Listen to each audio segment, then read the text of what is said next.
remarques à faire pour commencer ce vlog. D'abord, c'est mon côté empathique, mais je suis incroyablement triste pour Luc Besson, le gars qui a passé plus de 10 ans à essayer de monter sa propre boîte de production, son propre empire avec EuropaCorp, et qui après un seul échec, un cuisant échec, celui de Valérian, mais avec un seul échec, se retrouve dans un tel bordel financier qu'il est obligé de faire distribuer son propre film fait par sa propre boîte dans son propre pays par une autre boîte de prod. Pathé. En association avec TF1 en plus. Donc tu te dis quand même, waouh, ça doit faire mal. T'as Pathé et TF1, donc les deux gros que t'as envie de fuir en fait quand t'es en France, qui sont en train de sortir ton film alors que t'as essayé toi-même de trouver un chemin bis et finalement tu n'y arrives pas. Je suis très triste pour Luc Besson à ce niveau-là. Je suis un peu plus cynique pour la deuxième remarque. La deuxième remarque, c'est que manifestement il a vu Red Sparrow et il a beaucoup aimé le film. Anna, le nouveau long-métrage produit et réalisé par Luc Besson, mais pas distribué hélas, écrit également par Luc Besson, se raconte l'histoire de Anna, une jeune femme russe qui se retrouve engagée plus ou moins de force par le KGB, forcée de devenir une espionne à la solde donc, du KGB, envoyée à travers le monde pour remplir différentes missions, et qui va évidemment rentrer dans des jeux d'espionnage avec les autres agences d'espionnage qui agissent un peu partout dans le monde. Le film est très cool. Pour le coup, c'est pas un problème à la Valérian, c'est même pas un problème à la Malavita. Le film est très cool. En même temps, il sait ce qu'il fait. Enfin, il a su quels éléments reprendre. Il y a de très claires allusions dans ce film à Nikita et Léon, qui sont ses deux premiers gros succès aux USA, et également à Lucie, évidemment, qui a aussi été un des gros succès récents, mais dans le personnage, dans les environnements, dans certaines mises en scène, dans certains points, certaines musiques, il y a des petites sonorités qui reviennent à certains moments, par exemple, tu fais, tiens, ça c'est une note de musique de Lucie, ou un truc dans ce genre-là. Donc il a fait un peu un pot pourri de tout ce qui marche bien dans son cinéma, et il a essayé d'en créer quelque chose de neuf, avec du coup cet univers de l'espionnage qu'il n'avait pas tant que ça abordé finalement. Il a abordé les assassins eux-mêmes. Dans Nikita, on comprenait pas trop dans quoi elle était. Est-ce que c'était un truc d'espionnage ou est-ce que c'était juste un truc d'assassin? Est-ce que c'était gouvernemental? Est-ce que c'était bizarrement foutu? C'était plus ou moins gouvernemental, donc ça devait être de l'espionnage, mais il était pas rentré en détail dans le truc. C'était pas le centre de l'histoire. Là, vraiment, le centre de l'histoire, c'est l'espionnage, et du coup, pour le coup, ça propose un film assez différent de ce qu'il a fait jusque-là, parce qu'il a jamais fait une histoire de ce genre-là dans sa cinématographie. Donc du coup, ça fait quelque chose d'assez neuf comme résultat final, et quelque chose d'assez réussi, parce que notamment la scène dans le parc Monceau à la fin, ça fait très bonne scène d'espionnage. Je crois que ça marchait super bien. Il y a un truc en plus assez rigolo qui se déroule pendant cette scène. Enfin, je trouve que c'est vraiment très bien géré pour le coup. Alors que c'est la première fois qu'il fait un truc d'espionnage, il a plutôt bien géré. Ça pose un tout petit problème au niveau du scénario, mais on va y venir un petit peu plus loin parce que je voudrais commencer par les bons points du coup de ce film-là. Le scénario est pas tant un mauvais point, mais faut vous préparer à certains trucs, sinon il peut y avoir un effet un peu comique au film. L'élément central du film, et un des plus réussis, si ce n'est le plus réussi, c'est Anna, donc le personnage principal. Une femme faible et forte en même temps, dans la grande tradition des femmes faibles et fortes qu'a écrit Luc Besson depuis ses tout premiers films d'étudiant même. Enfin, il a jamais été étudiant, donc c'est ses tout premiers films quand il a eu 20 ou 21 ans, qui cherche sa liberté et qui est bloqué un peu par toutes les règles qu'on essaye de lui mettre dessus, et qu'on essaye tout ce qui fait qu'on essaye de la bloquer dans un coin et de lui faire une seule chose, alors que elle veut être libre, elle veut explorer, et justement, c'est toute l'idée des poupées russes et de toutes les femmes qu'elle est capable de devenir, et qu'elle peut devenir, et qu'elle veut devenir, mais qu'on l'empêche de devenir à cause de différentes pressions, notamment la pression masculine. C'est assez drôle, le film c'est en train de se faire taxer de misogynie de partout aux États-Unis apparemment. Évidemment, parce que maintenant, dès qu'il y a une nana qui est en train de coucher quelque part dans un film, ça devient un film misogyne. Il y a eu exactement la même chose pour Red Sparrow, hein. C'est pas spécifique à Luc Besson, qui a des accusations, etc. derrière lui. Mais Red Sparrow avait reçu exactement la même accusation parce que, justement, on montrait Jennifer Lawrence très souvent nue et en train d'utiliser son corps. Parce que ce serait quand même extraordinaire que les espions utilisent le corps et la tentation physique pour essayer d'attirer des trucs et d'avoir des renseignements, etc. Enfin, c'est quand même quelle bande de salauds de sexualiser des femmes qui sont espionnes, à quel moment ça pourrait bien leur servir. C'est vrai que James Bond, il couche jamais avec personne pour faire ses missions. Enfin bon, bref. Mais donc, une de ses libertés, c'est son côté très sexuel. Elle a pas de sexualité fermée, elle a des scènes de sexe qui sont généralement assez charnel et passionnel. On va pas dire non plus SM et bestial, mais charnel et passionnel, et tu sens qu'il y a un truc derrière. C'est le truc qui peut tout à fait être pris dans un autre sens, comme ce que je viens d'ajouter d'ailleurs. Donc voilà, il y a un côté sexe qui marche bien dans le film, mais qui risque de déplaire de l'autre côté de l'océan. Ce côté liberté et poupée russe se retrouve dans son look et son attitude changeante. Je dois dire que c'est un des trucs qui m'a un petit peu déçu dans le film.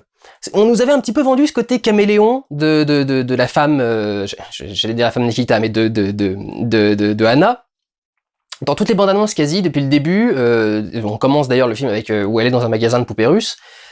Et en fait, je trouve qu'on joue pas assez sur ce côté look et ce côté changement. Il y a une séquence précise dans laquelle on va montrer pas mal de looks différents. Il y a une scène en particulier qui va reposer sur un changement de look pour se dérouler. Mais c'est pas vraiment le point central du film au final. Enfin, ça va être central, mais je pensais que ce serait beaucoup plus travaillé au niveau des looks. Et finalement, pas du tout. Enfin, pas du tout. Très peu. C'est utilisé à certains points précis du récit. Il y a des missions à avoir des cheveux différents, des trucs dans ce genre-là, mais globalement, voilà, il y a pas de réel travail dessus. Là où, par exemple, Nikita avait aussi tout un truc là-dessus. On avait tout un truc sur la séance de maquillage et de transformation du personnage. Pour le coup, ça disparaît un petit peu. Donc, je dois dire que, ouais, par rapport au look, ça m'a un petit peu déçu. Pour le reste, c'est bien exploité, mais par rapport au look, je trouve que ça a été un petit peu oublié, finalement. Il y a des scènes d'action un peu à la John Wick où il y a pas mal, du coup, d'enchaînements. Bon, le truc, c'est que Sacha Luce, c'est pas Keanu Reeves, et elle apprend pas les enchaînements, et elle arrive pas à faire des plans séquences monstrueux.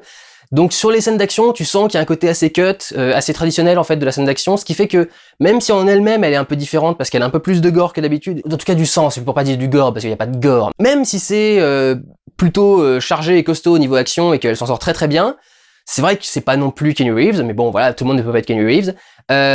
C'est surtout, je trouve qu'il y a pas beaucoup de ces scènes en fait. Il y a beaucoup de scènes de dialogue, il y a beaucoup de scènes pour montrer l'histoire en train de se dérouler.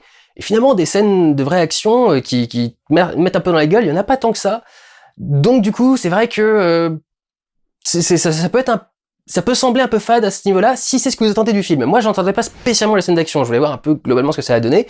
Donc, mais c'est vrai que je me dis, si j'avais été voir un film en attendant, en ayant vu par exemple dans les bandes annonces certaines scènes d'action, j'aurais été un petit peu déçu, je pense, en sortant de la salle, parce qu'il y en a pas beaucoup plus que ça, quoi. Je trouve que le reste est très intéressant et très bien mis en place, mais les scènes d'action sont un peu limitées par rapport à ce qu'on aurait pu attendre. Donc ça, c'est pour Sacha Luce. Et tous les autres acteurs et tous les autres personnages, j'ai envie de dire, sont excellents et très bien écrits. Pour ce qui est du jeu, véritablement, je dirais que les deux mecs, Luke Evans et Cillian Murphy, sont pas non plus transcendants de véracité et voilà, je trouve pas non plus que ça crève l'écran, mais enfin voilà, c'est des très bons acteurs qui ont fait leur preuve dans plusieurs films et ils marchent très bien. Mais c'est vrai que pour le coup, Sacha Luce est beaucoup plus impressionnante et Hélène Mirren m'a vachement surpris, notamment parce que on ne la reconnaît pas du tout. Il a réussi à lui changer son look entre les cheveux beaucoup plus bruns alors que maintenant elle les a gris et l'écharpe qui lui cache un petit peu le bas du visage. Elle est méconnaissable pendant tout le film, à mon sens pendant tout le film, même au niveau de sa façon de parler, du coup avec son accent russe, elle a un accent un peu différent, et c'est vrai que du coup c'est vachement surprenant, mais c'est un des rôles les plus notables du film, c'est Hélène Mirren dans ce rôle-là. Voilà, ça c'était pour les qualités en ce qui concerne pour moi les personnages. Tout le reste évidemment est très bon, enfin la mise en scène est encore une fois excellente, mais je vais revenir sur 2-3 points qui vont passer rapidement pour montrer à quel point encore une fois c'est bien pensé. Encore une fois, il fait en sorte d'avoir des décors extrêmement intéressants à filmer. Je sais pas exactement quelle est la quantité de décors réels par rapport aux décors studio. Il est pas impossible que tous les intérieurs aient en studio, mais je crois qu'il doit y avoir au moins 1 ou 2 appartements ou locations qui doivent être des vraies locations tournées sur des vrais endroits sur lesquels on a tourné sur place. Mais c'est vrai qu'il essaye toujours d'avoir ceux qui vont passer de façon assez intéressante à l'image. Il y a toutes les séquences à Moscou qui sont vachement intéressantes et très bien filmées. Avec en plus ce look rétro, puisque ça se passe dans les années 85 et 90, donc avec les vieilles bagnoles de l'époque et le vieux style de l'époque, etc. Et donc tous les plans de course-poursuite, la scène de course-poursuite par exemple en voiture, avec le Kremlin au fond, ça passe vraiment très, très, très bien et c'est assez joli. Mais il va aussi essayer justement de faire des plans originaux en général, des plans qu'on n'a pas trop vus, c'est-à-dire que quand le personnage arrive à Paris par exemple, il a pas fait le plan basique, plan paysage sur Paris, avec toute la ville sur le plan et la Tour Eiffel au milieu, sur le côté droit ou sur le côté gauche. Il a fait un plan dans la voiture sur une des voies de berge qui sont à côté de la Seine et qui passent à côté de la Tour Eiffel. Et il a fait un plan depuis la voiture, en train de filmer à travers les arbres qui sont sur le bord du truc, la Tour Eiffel qui est en train de passer derrière.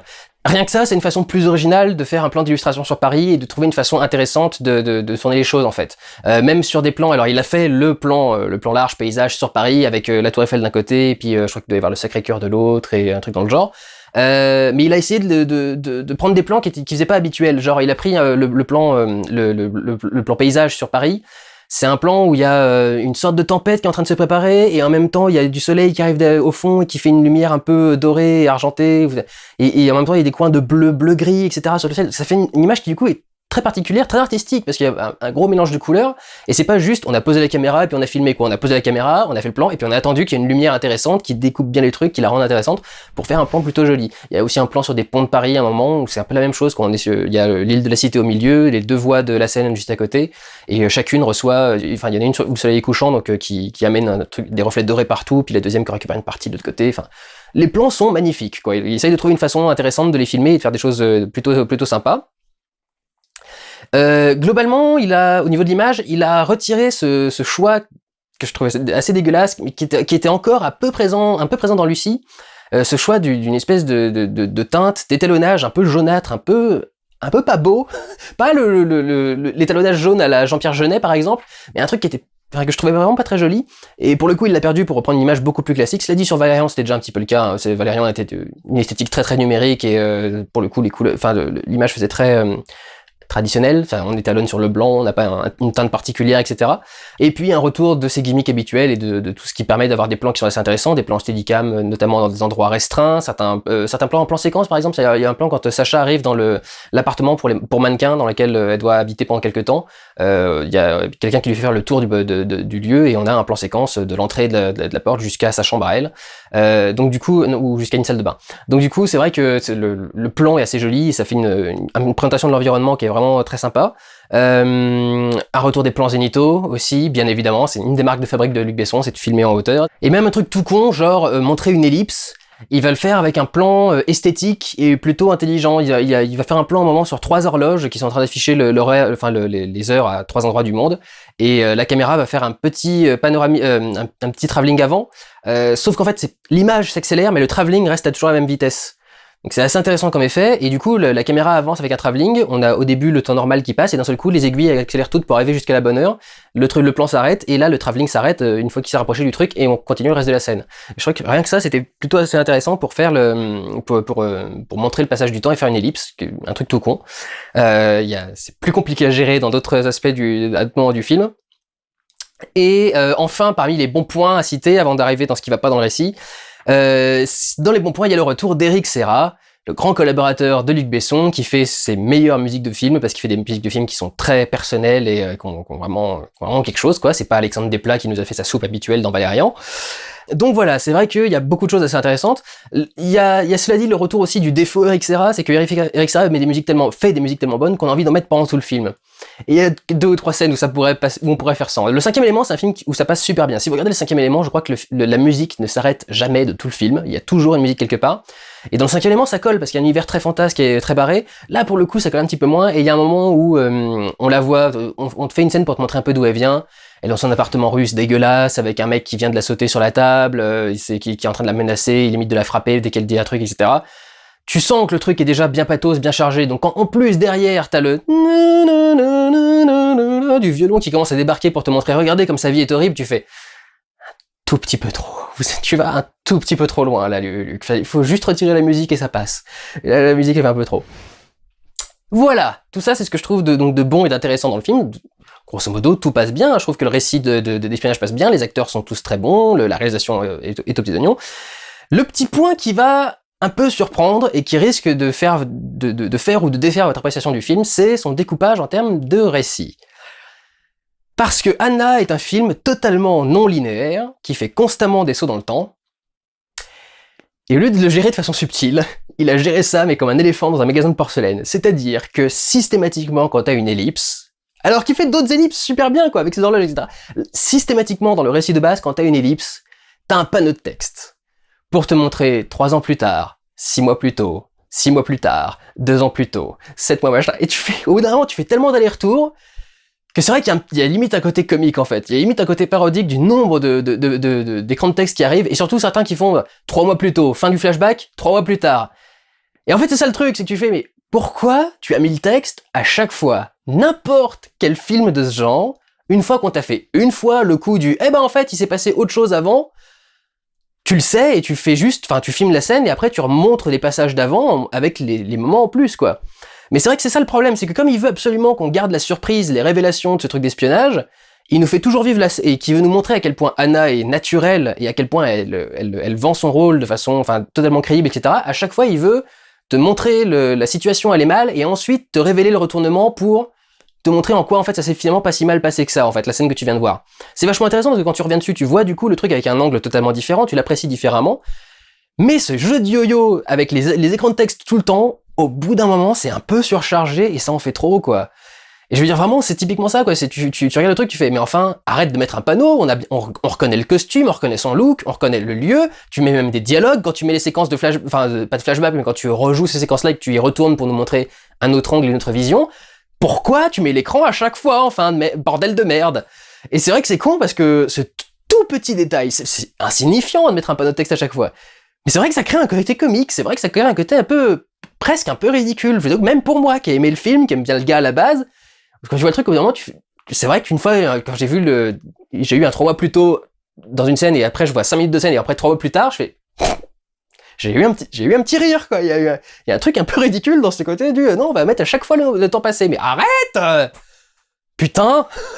Et c'est d'autant plus con que ça met encore une dose de concret, ça explicite un peu plus ce qui se passe dans la tête du personnage, plus que nécessaire, alors que de l'autre côté, il trouve des façons assez subtiles de te vendre qu'il y a un truc qui va pas, de te vendre un retournement, de te vendre un machin, et en même temps de faire en sorte qu'Anna vende le truc comme étant naturel, et pas un truc à remarquer spécifiquement pour ceux qui l'entourent, etc., etc.